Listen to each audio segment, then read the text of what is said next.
Hey, I just want to welcome everyone to our today's session. Where do we go from here? Housing transitions and lifestyle changes as we age. My name is Michael Wright, and I'm your presenter today. A little bit of background about myself. I guess I got out of university at the ripe old age of 21, and I didn't know what I was going to do, so I took my real estate license, and I became a realtor at 21. And being the genius 21-year-old I was, I thought I knew everything about housing and what people did. I got it all figured out. You buy your first house, you have a couple of kids, buy a bigger house, and then you retire and you buy a condo, and then you pass away. Of course, years later, I look back, and that was not a great theory I had, because there's many different changes in life, and we're going to talk about them today. One of the things I learned when I was selling real estate is that decision of where do we go from here, it permeates every conversation. As we age, that indecision or where do we make that move to is a big one. And as I've gotten older, and I used to talk about old people when I was 21 years old, and funny, I've suddenly become my own client, and I had to make those decisions of where do I go from here myself. So today we're just going to talk about how do we make a plan to move forward, how do we make those decisions, and how not to get caught up in a spiral of indecision and not moving forward. So we got some fun slides. We like to take an entertaining and lighthearted look at it, but it is a serious topic, and bad decisions can really impact our lives, not only financially, but our mental health as also. So let's get started. Let's do a little word association. What do you think about when you think about relaxing? It's sitting on a beach, reading a book at a cottage in Muskoka. What are the relaxing things can we think of? Picture that in your mind, and what do I come up with? A boat on a lake, sitting there, the sun setting. That's just everything runs out of you, and you just feel relaxed. Let's go this one. How about comfortable? Sitting on a nice comfortable sofa, watching TV, going to the movie theater and having your feet up and watching a great flick. What is comfortable? So just picture that, something comfortable. And what do we got here? Oh, look at that, on a beach in a hammock. Nothing more comfortable than that. But again, what do we think of when we think of moving? What goes in your mind instantaneously? It probably looks something like this. It's the packing, the decisions, the lawyers, the money, just the hectic pace and the stress. I mean, one word creates all those imagery. It's in yourself. So again, when people ask, "Oh, are you thinking of moving?" this goes right in your mind, and you go, "Oh no, I won't move for a long time." But as we know, it's just a fact of life that we'll be moving on at some point in time. I've read lots of reports out there, and they say that most Canadians want to age in place. I want to stay in my home. I always wonder, how they gathered that data. Did they phone people up and say, "Are you thinking of moving?" Well, if I said that, if someone phoned me and said, "Are you thinking of moving?" my thoughts would all go to the hectic thing of moving, and I'd say no. So my philosophy over the years is everyone should age in place. It just has to be the right place. So most commonly asked question I get, I've had the opportunity of speaking in all across the country. And when I'm at a seminar, whether it's a public seminar, I do a lot of work with realtors and financial advisors. And the question always comes up, where do we go from here? And my question back to them is, why do you want to leave? And if you can't answer that question, why do you want to leave, nothing's going to happen, because you have to have concrete reasons for making that next move. What stops us from making a decision? Four points here is that we have denial, refusing to admit the truth or reality of our situation, a lack of information, the magnitude of the process, and number 4, if anyone can guess, that's right, it's fear. I don't want to make a mistake. Is it the right financial decision? So let's go look at denial. Change is difficult, and we make a lot of good excuses why we won't make that change. Some of the popular reasons I've had some of my clients tell me, I need 4 bedrooms so when the kids come home they can stay over. That came to me from an 83-year-old lady, and the kids are 60. The next one is I don't mind cleaning 4 bathrooms. Well, I don't know, I have trouble cleaning one. I will never pay a maintenance fee. People think of condos inexpensive, and I'm not going to pay that fee. The classic one, which is ever popular, my dining room will not fit anywhere. And the last one is, my house is paid for. I live here for free. And again, those are just ways of deflecting, of making a decision. So if we get over denial, what's the next one? Is our lack of information. Where do we get good information from? We get information from our circles of influence, but as we age, those circles of influence shrink. Our aging professional network, I'm just finding now that the lawyer I used to use all the time and my financial guy, they're planning on retirement, so I'm going to have to replace those professionals as I move forward. And again, lots of education on housing issues that is out there. We don't talk about it a lot. So again, it's tough to get the information. When we talk about shrinking circles of influence, a lot of us, when we're in our working career, we work in an office or work in a warehouse or a factory, we'd have people around us. And when we wanted to buy a new car, you would say, hey, what do you like about the Chevy? What do you like about the Ford? Or I'm thinking of moving to a different city. You get feedback from the people at your office. Again, as we age, that workplace, we're no longer working. So again, our circle of influence shrinks down. Again, we have, many of us have been in our homes for 10, 20, 30 years. So we have neighbors that we've known for a long time. We talk to them and seek counsel on what they're doing, what air conditioning guy they're using, who's doing their driveway, what are their plans for the future. But as we age, those neighbors, they decide to move away, and our circle of influence shrinks even more. And for many of us, our circle of influence is also based around, maybe it's a church, maybe it's a Masonic Lodge we're a member of, maybe it's a community, the Rotary Club. We have that circle of influence, but as we get older and we can't attend church or we can't be as active as we used to be, that circle of influence shrinks down even further. So what we're faced with is it's tough to get good information because we don't have access to it. Again, our aging professional network, hopefully that the professionals that we use, the realtor that sold us our first house, he's probably long since retired. The financial professional that we use at the bank, maybe he's moved on. Lawyers, community service professionals. Again, these people change. And again, we can't depend on them being there as we need these decisions to be made. The magnitude of the process. I haven't moved in 20, 30, 40 years. Where do I start? And it's overwhelming. I always tell a story. I use it many times, but I go to the doctor and the doctor says, Mike, you're in good shape, but you should lose a few pounds. So I start thinking to myself, well, I should start walking.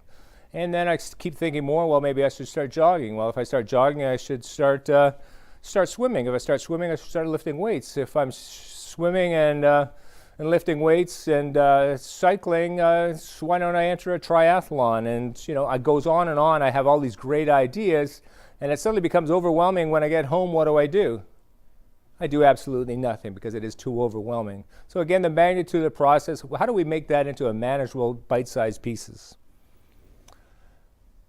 And with all of us, all these unanswered questions, we have lack of information, magnitude of the process, fear overwhelms us and it paralyzes us. We can't move forward because we're afraid of making a decision. So how do we overcome fear? We need a plan. And, we plan everything, and it's funny we don't talk about real estate, but some of the things we plan for. We plan for our retirement. We plan our vacations. We even pre-plan our funerals. We make all these plans, but when it comes to a housing plan, and think of it, our home is probably our biggest investment of our lifetime, and we don't have a plan to move forward with that. What's the most important thing to do when we're making a plan? Is put it in writing.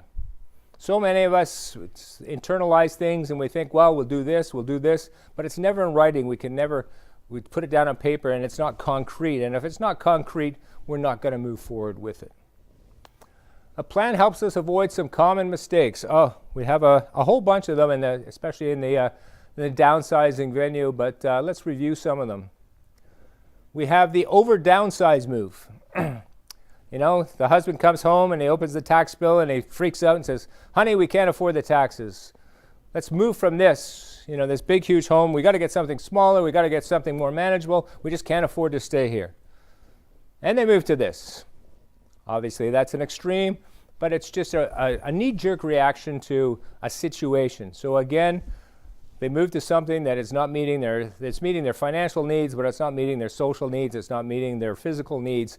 Okay, it's that knee-jerk reaction to what has happened. So we call that an over-downsize move, and we see it all the time.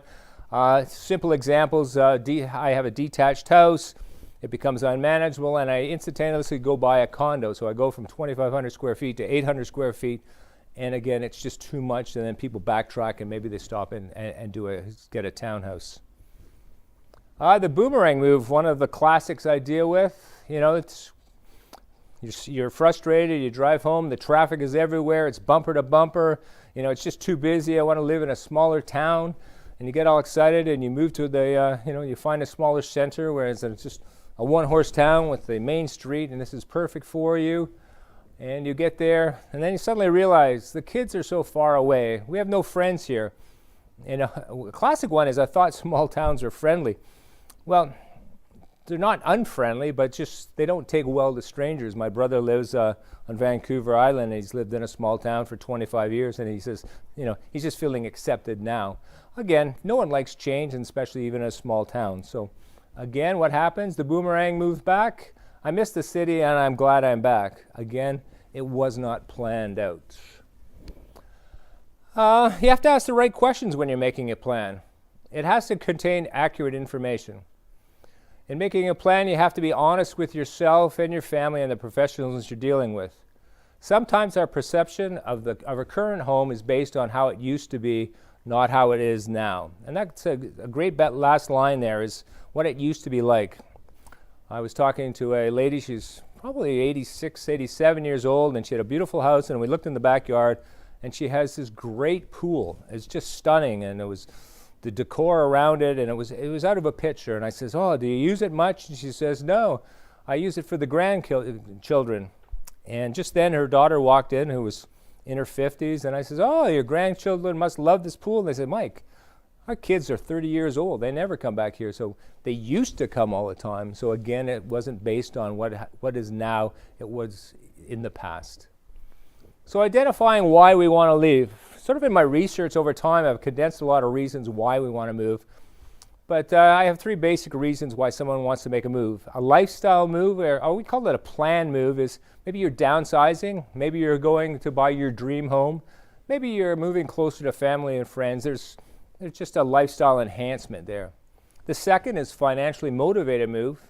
That's the desire to minimize expenses or free up equity. Doesn't mean you're going broke. It's just that you've earmarked the money for something different. I know people that have downsized and taken money out of their home, and they help their children buy their first home, or maybe they're buying a second home. But again, it's motivated more by finance than lifestyle. And unfortunately, the third one is dramatic life changes. Health, family situation, caregiving, death of a spouse, late divorce. Something dramatic happens in your lifetime and you're forced to make a change. Unfortunately, I run into all the time is that most people wait for the dramatic life change before they think of making that plan. But no one can make a succinct plan when you're in crisis. So again, what we want to do is start this planning process early. We can start a plan today, but it might not be implemented for 5 years, 10 years down the road, but we have the basis of a plan. So we start with questions. So the first 3, what I call foundation questions in our lifestyle move, is deciding what you like about your present home. So you wander through your home and you look at it, what do I really like about this home? Maybe it's the back deck, maybe it's the walk-through living kitchen idea. I just write down what I like about this present home. The next step is deciding what you dislike about the present home. So I'm writing on my list that, it's got the laundry room in the basement I don't like. It's 4 bedrooms. I don't need 4 bedrooms. The lot is too much for me to work with. Okay, so we're writing down what we dislike. The biggest one, and put a big star beside this one, is how many rooms are you currently using? Countless times people say, "Oh, Mike, I need 1,000 square feet. I need 2,000 square feet." And I says, "Well, let's look at your day." So I remember doing this exercise with my mother. So I says, "Mom, what's your day look like? She says, well, I get up, I go to the bathroom, and then I go to the kitchen, make my breakfast, then I go watch TV. And then I go back to the kitchen and clean up. And then I go back and to the TV room and I do some sewing. And then I go back to the kitchen and make lunch. And then I go back to the TV room and read the paper. And then I go back to the kitchen and make dinner. And then I go watch TV at nighttime. And then I go to bed. Where's my mom gone? My mom doesn't need 1,000 square feet because her lifestyle and what she enjoys doing, and is going through using those 3 rooms, and that makes her comfortable. So when you're making that change, and you've already identified, I really only use 3 or 4 rooms in my house. You can't, you won't be able to use the excuse I need 5 bedrooms or I need a finished basement or things like that. Some more foundation questions. Your neighborhood, likes and dislikes. Maybe your neighborhood is close to transportation. Maybe it's a quiet neighborhood. Again, on the dislike side, many clients I have, they've been in their house 20, 30, 40 years, then they dislike it. It's become overpopulated. Everything's developed. They're knocking down the small houses and making different ones. There's too many people. So again, likes and dislikes. And then maybe listing some features you'd like to see in your new home. You'd really like the laundry room right next to the master bedroom. You would really like a galley kitchen so you could look out into the living area, or whatever it is. That's something that you would like. I'd really like to have a fireplace. I'd really like to have, ensuite washroom. So listing those features that you would like. Impact on family and friends. Put another big star on that one. We have so many people that do that impulse move, and they move away and they realize they really want to spend more time with their grandkids, or they really miss the people at the curling club. They really miss their neighbors, So what would be the impact on family and friends if I moved away?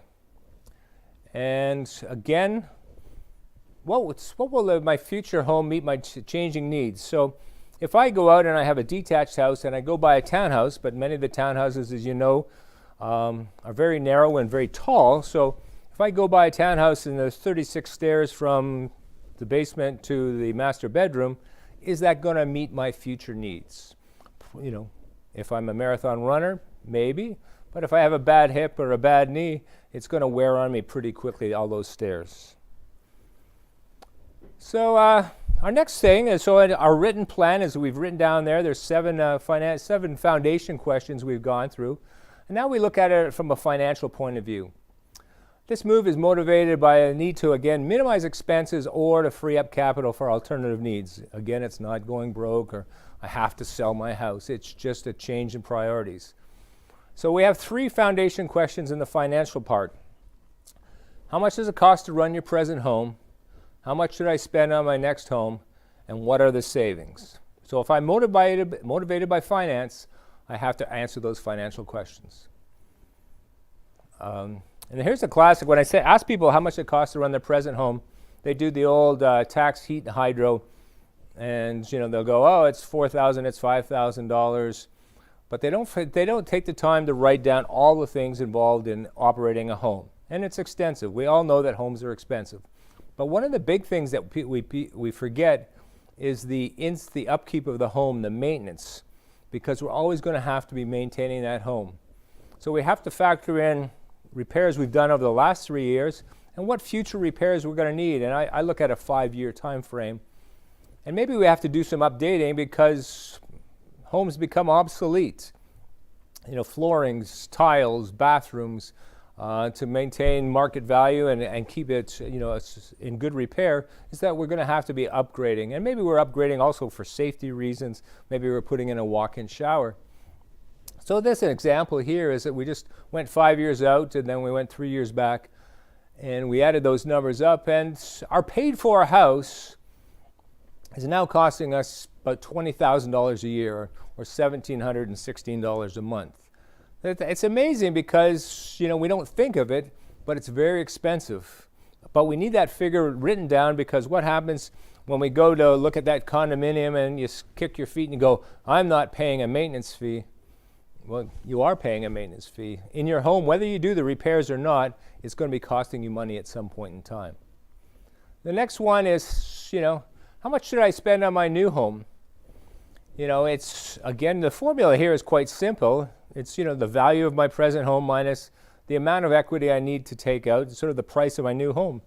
For some reason, it's 25, a lot of people, it's 25%. I want to take 25% of my equity out of my home because I have another use for it. The example here, they sell their home for $650. They want to take $125,000 out. So their new purchase price will be around the $525 market. It's very important that you work with a financial professional, that you take out the right amount of money and not too much, and you're not handicapping yourself. Again, just like the over downsizes, people take take too much money out, and then it's really tough to find that next house. So again, it's a balance between talking to your financial professional, talking to your realtor, to find out that there's a sweet spot where I'm meeting those financial goals. So we got to look at savings. If our objective is to save money, we know our existing house is costing us $1,710 a month, and the new one we found is costing $1,200 a month. Obviously, we're saving $510 a month, or over $6,000 a year. So this type of move would be very successful. If our goal is to minimize expenses, we can see it in black and white. We can see the advantage there. So when someone asks you, why are you moving, you can simply reply, I'm moving because we wanted to free up equity and we're going to be saving $510 a month. So answering, instead of where do we go from here, my question, why do you want to leave? And you can answer, I want to leave because I want to free up equity and I want to minimize costs. Unfortunately, dramatic life changes, sort of in my age group now, is a lot of my friends, parents are experiencing health issues. Unfortunately, one's passing away. So this is a constant conversation. I don't think I go to any social function where it's not a topic of conversation. Is what do I do for mom? What do I do for dad? We have health issues, family issues, caregiving issues, death of a spouse, and all these impact your real estate needs, and they impact it tremendously. So first thing in our plan is that we look at it, are we getting the care we need? Or if we're advising a mom or dad or a relative, is making sure that their personal and emotional well-being is okay. Can they manage their activities of daily living? Are they safe? And there's ability to socialize. I'm going to talk about that. But it's so important that we ascertain that people are doing okay. And again, especially our seniors that are maybe living on their own or maybe don't have a lot of people around them. So obviously for personal and emotional support, there's support groups out there, there's counseling, and family can rally together to help people. And again, this is more dealing with the loss of a spouse, and my dad passed away probably 15 years before my mom passed away. And again, she needed a lot of support because, they were together for 55 years. And I mean, when I say together, they did everything together. So there was a long transition, so there was a lot of support needed. We talk about, and you hear this term a lot, is the problems with activities of daily living. And let's look at that. That's simple things like housework, cooking, and cleaning. Can I manage that on my own? Possible barriers, trouble with the stove, can't carry the laundry downstairs, can't lift the vacuum cleaner, can't bend down and pick up things, can't even read the labels on the products that we have. So again, those are activities of daily living, and if you can't do them, we have to put it in an environment that we can. Here's an example here is, if I don't know about you guys out there, but my back is not the greatest. Too many hockey games playing, but bending over all the time is tough. And in the picture of the gentleman here, he's trying to use a stick to pull the rack in and out there. And maybe if he wants to stay in his home for a longer time, he looks at maybe getting an oven that's he could elevate to waist higher and life be more manageable. So that's some of the things people do to minimize the effect of aging. Here's a simple one, and I had a friend of mine who was dealt with the Arthritis Society, and they were showing me that how simple things can be really difficult. And one of the things she pointed out was twisting taps with really arthritic hands. It's really tough to do. And again, most of the homes now do have the lever faucets, which are easy to manage. But I mean, for the people that have been in their homes 30, 40, 50 years, there's still some of those taps there, the twist taps, that might be difficult. Simple things that can be changed, but if you don't realize it, it's just going to be an inconvenience for you. Personal care, that's a huge one. If you can't turn on the taps in the bathroom or you're really struggling with that, you can't step into the tub. I can't remember offhand the statistics of people falling and getting in and out of tubs. It's a huge number, but just picture, there's Mrs. Smith, 85 years old, lifting her leg up and trying to get into the tub. It's just really dangerous. Simple things like can't stand when showering. It's really tough to do. Incontinence, even can't hold a toothbrush. I mean, there's answers to all these questions, but we have to have that written down so we can deal with them. There's an example there. My mom lived in a building where it was an older building, and there were 2 washrooms in each unit, but they were both with bathtubs. And one of the biggest things they did is a very industrious gentleman got into the building, and he started doing walk-in showers, converting one bathroom to walk-in showers. And I think out of 300 units in the building, but 75% of them eventually were transformed to walk-in showers, so that people could live in the home a little longer, and it was a much safer place to be.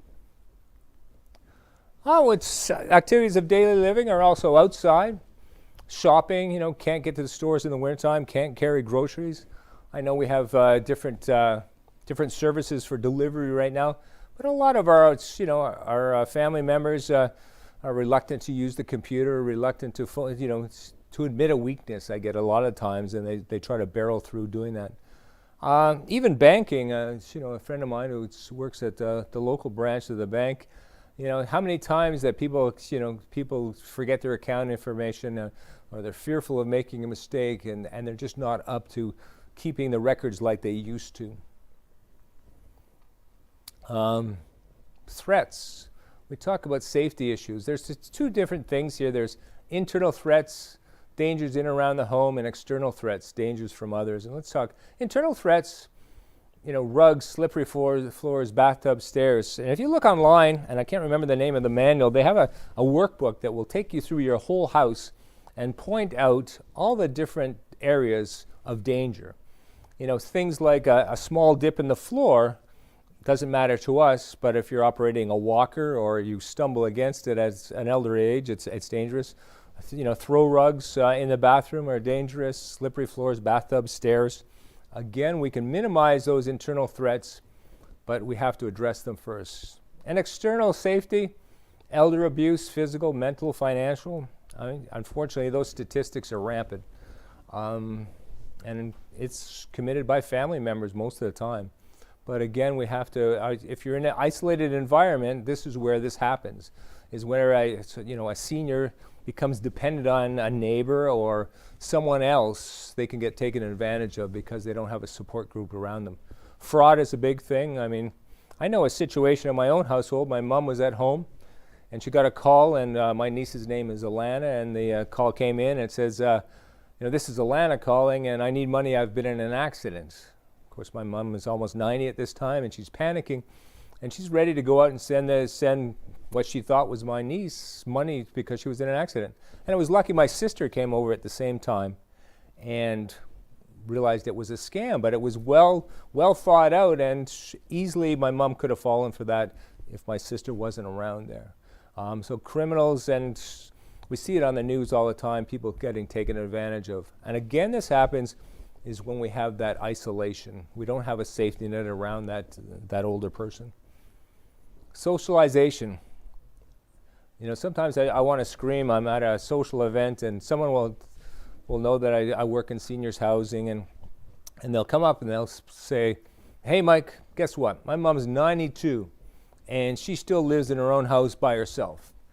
And it's like people think it's like a badge of honor that mom is 92 and she's living in this house by herself. But where's the human contact? Being in a house that maybe she can't manage, but she has no socialization. That's not something to be celebrated. That's something that's very sad. Unless we have constant human contact, I mean, it's devastating to our psyche, is that if we don't have people around us or people to talk to. I mean, unfortunately, older Canadians go weeks without human contact. So we have to list that socialization, and I'll put a big star in that one, is that it's often neglected. That we don't think of mom or dad needing that social interaction, but it's important. And it's little things. People. I know when my mom moved into a condo from their detached house, I mean, she took such joy in just going to the elevator and or going to the garbage disposal down the hall, because she'd run into people and talk to. And again, when she started talking to those people, she developed new friendships, and they started doing things together. And my mom moved in a condo at about 83 and moved out when she was 92. But in those years, she developed solid friendships within that building that she was in. Formulating a plan. I mean, we don't want to move just yet, because a plan is just a starting point, and it's a future event. When we plan for retirement, it's in the future. Plan our vacation, it's in the future. Our real estate plan is also in the future. But let's look at some of the things that, some of the outcomes that would come from this plan. Okay, here's six possible outcomes that we did the plan together. We could decide that staying in the present home is what we want to do. We may decide that we're going to fix it up to make it safer. We've gone through the house. We've listed all the things that are dangerous. We've fixed them.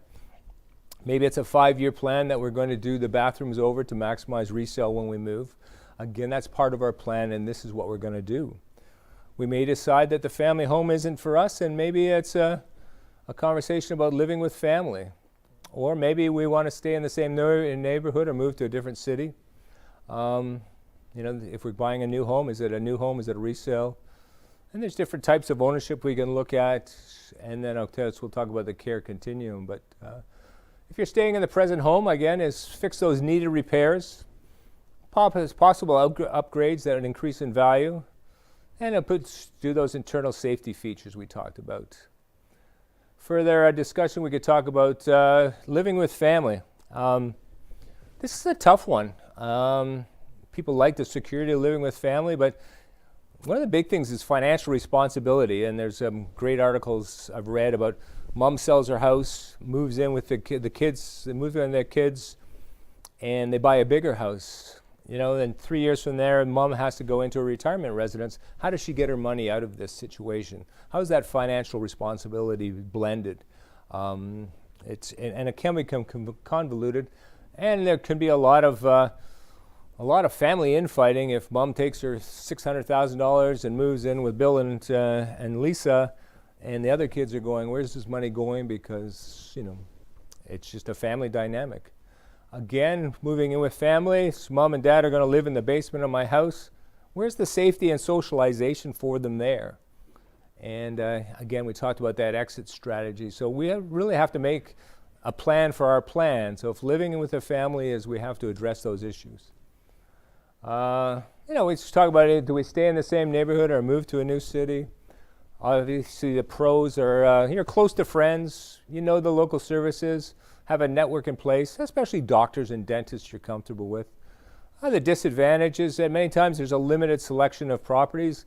I know in my city, there's not a lot that I could downsize to. They didn't make a lot of that product. There's a lot of sort of detached homes there. And if I wanted to downsize, there's no price advantage. I couldn't move from where I live now to another place and get that price advantage.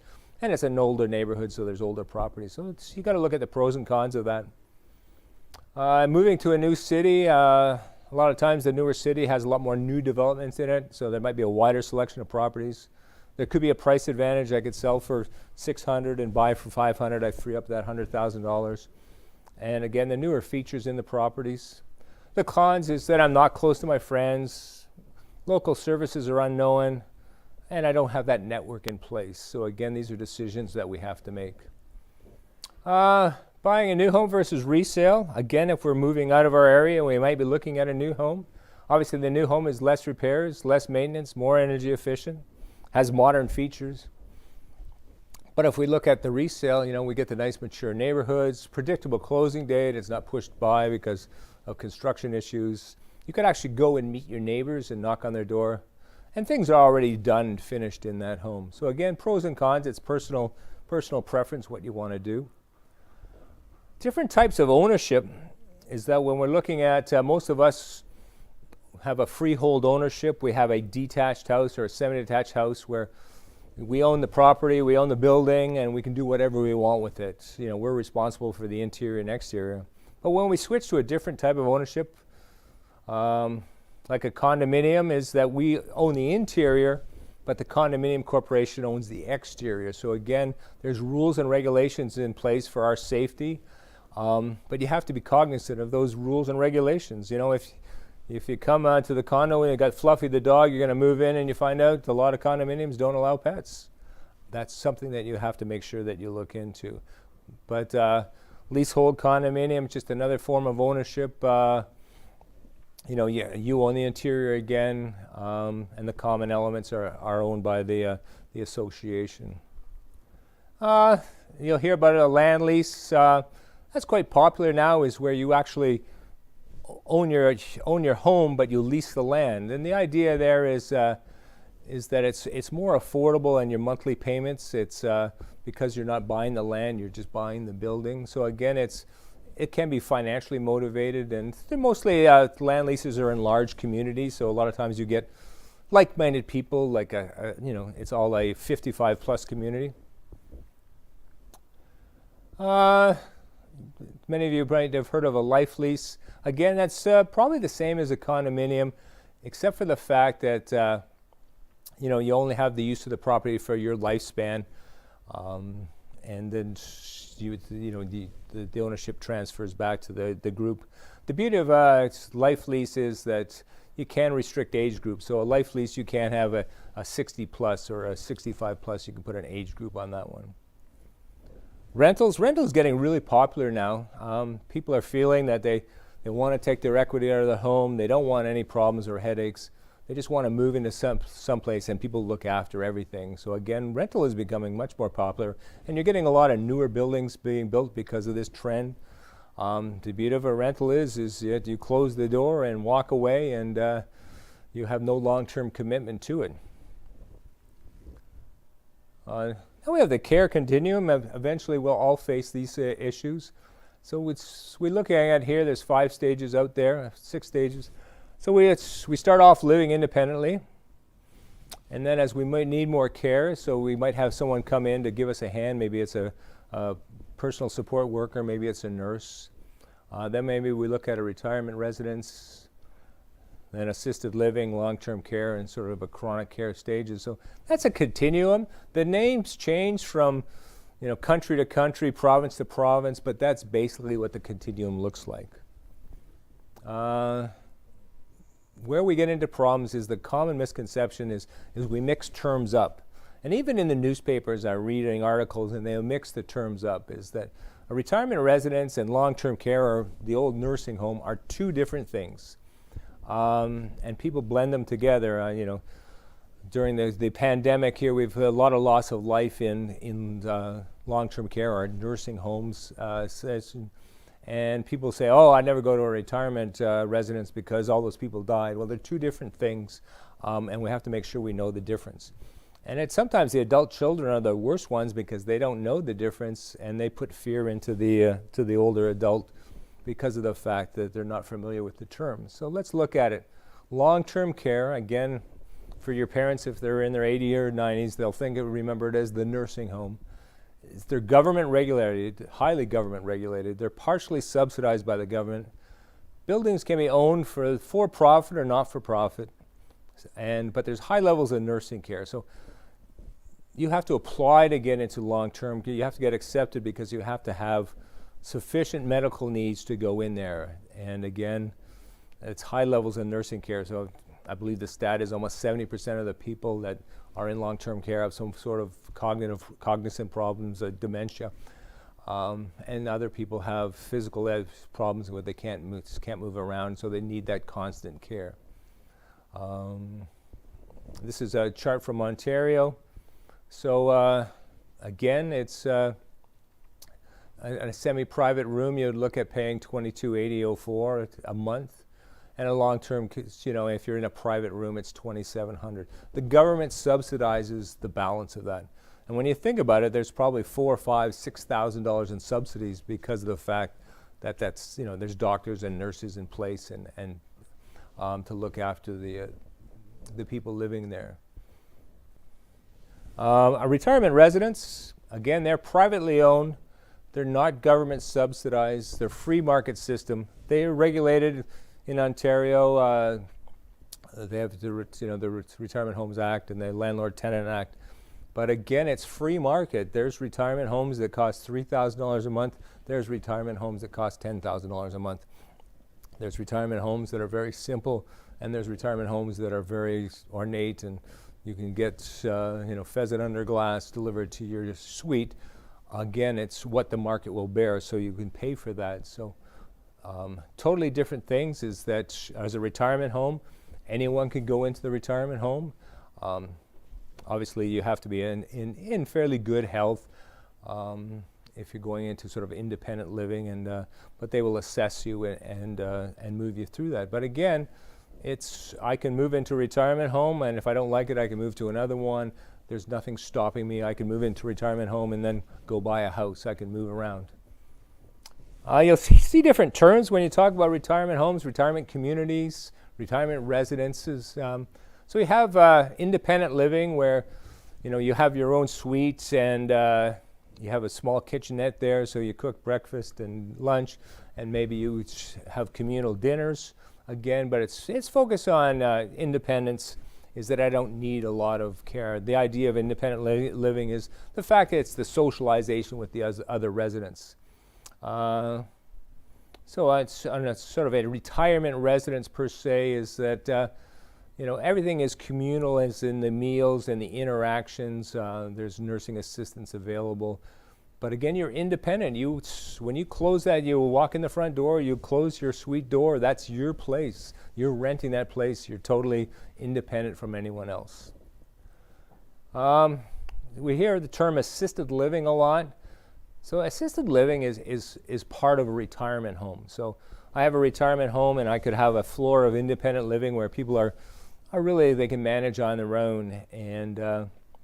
But I could have another floor where people need more assists.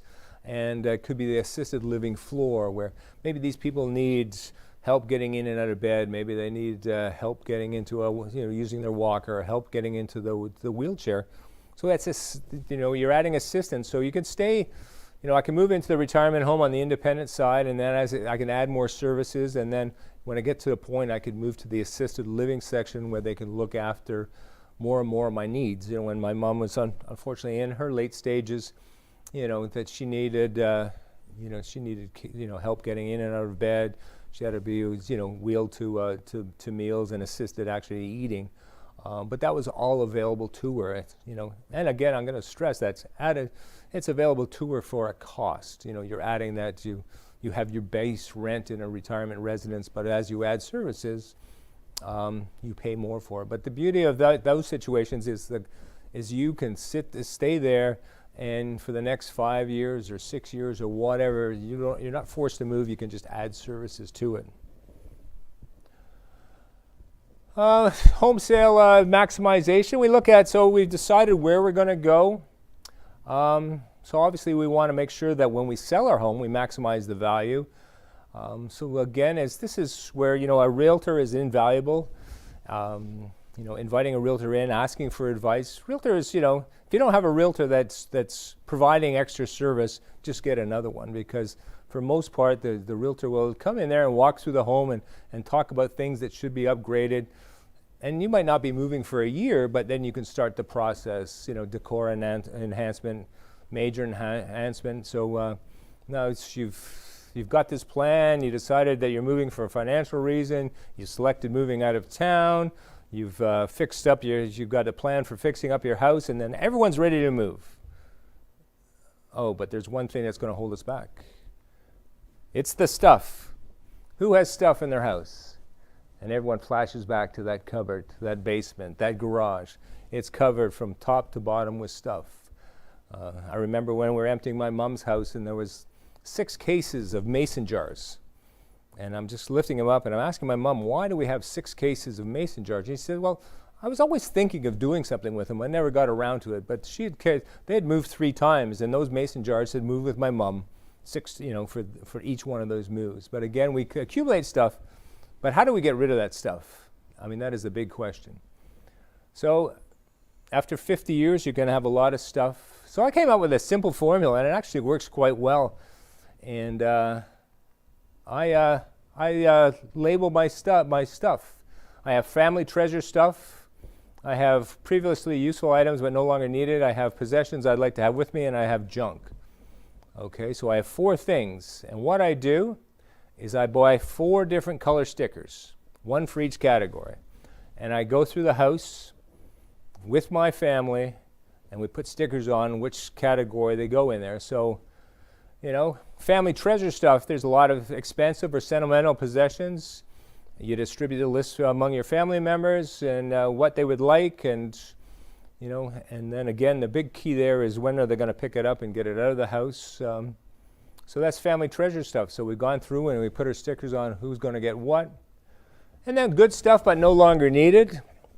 There's estate brokers, consignment shops, local charities, women's shelters, church groups, Habitat for Humanity. A lot of these companies, people want your stuff, so you just have to make arrangements for them to pick it up or you drop it off. So you can really do a great community service by making sure you're not throwing things out, but you're making sure they're recycled to appropriate agencies. Things you'd like to have with you, so you're making a list of the things you'd like to have with you. Realize this list will be revised. I've never seen a downsizing move where people have got rid of enough stuff. That's why the storage locker industry is booming, because people downsize and they try to fit everything in there and then they can't, and then they're putting in a storage locker. And I think my sister had a storage locker for like 6 years and realized that she had more than paid for that stuff 10 times over. So again, you're revising that list to make sure that the stuff you bring actually fits into your new residence.